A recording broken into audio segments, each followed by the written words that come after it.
we guide you through how to delete Google account permanently on mobile. So the first thing you need to do is to open your browser, go to myAccount.google.com, then make sure you are logging into the Google account you want to delete. Next, tap Data and Privacy, scroll all the way down until you see more options. Then tap Delete your Google account. Google will ask you to verify your identity, so enter your password when prompted.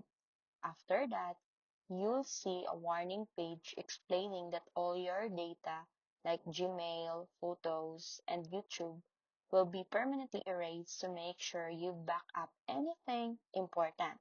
Scroll down, check both confirmation boxes to agree that you understand the consequences, then tap Delete account. So that's it.